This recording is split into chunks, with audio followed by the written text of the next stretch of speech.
Coagulation or clotting. Simply, both the terms state for a single statement, that is, it is the conversion of a liquid state to a semi-solid or a solid state of any liquid. So when any liquid changes to solid or semi-solid, that is called coagulation or clotting. So now we are talking about the blood. When the blood from the liquid state changes to the solid, that is actually known as clotting. So what are the factors that are responsible to do this clotting mechanism in human body? There are certain factors. We have around 13 factors. And what are these factors? They are maybe the proteins and ions. So what are the general factors responsible for the clot formation? The prothrombin activator, the very first thing. Whenever our tissue or blood vessel rupture, they are supposed to form first of all the prothrombin. And this prothrombin activator will help in the formation of prothrombin, and this prothrombin will then form the thrombin, and the thrombin will then further form fibrinogen. So now this thrombin is actually converting the fibrinogen to fibrin. And what is fibrin? Fibrin will form, this is another factor, and this will help in the formation of the a meshwork, a net. In that meshwork or in that net, the fibrin will actually trap the WBCs, RBCs and platelet. So when these WBCs, RBCs and platelet or blood cells, they are trapped in the meshwork, they will not move out from the body. They will stay on that point. So that point will become solid shape. So we call that as clot.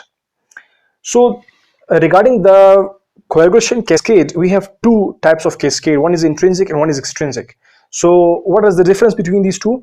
The very difference is that whenever the blood ruptures, they will go through the intrinsic pathway to form the prothrombin activator.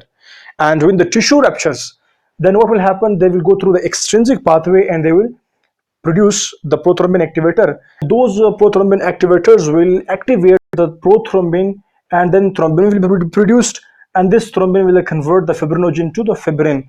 And when fibrin will then just form a kind of meshwork or a net to trap the blood cells. So then they will become solid shape, and that is then called clot.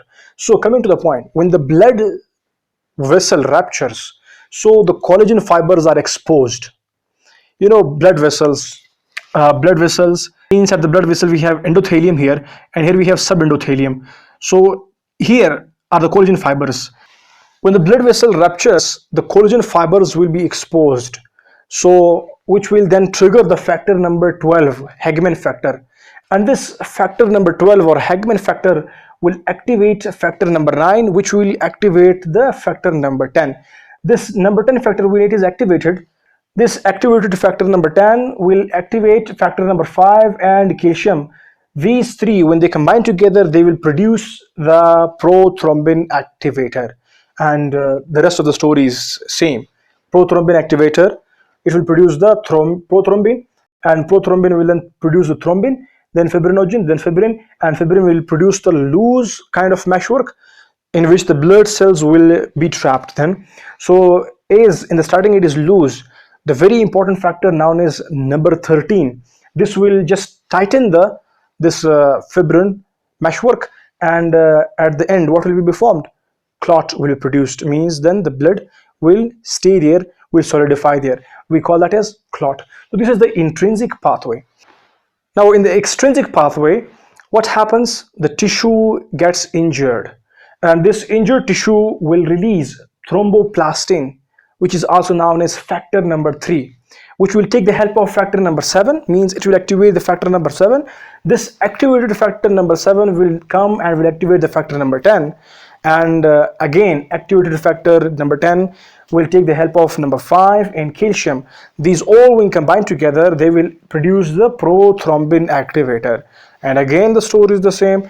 Prothrombin activator will be produced, which will automatically turn to prothrombin, then thrombin, then fibrinogen, then fibrin will be produced, and that will then produce a meshwork. So here the fibrin will produce first of all a very loose kind of meshwork again, then this loose meshwork will be tightened by the factor number 13. So like this, the tight meshwork will trap the WBCs, RBCs and platelets.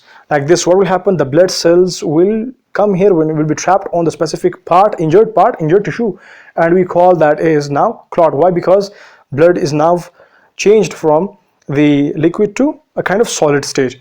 So that's why it is called as clot. So this is the extrinsic pathway and intrinsic pathway in the general way how the clotting takes place.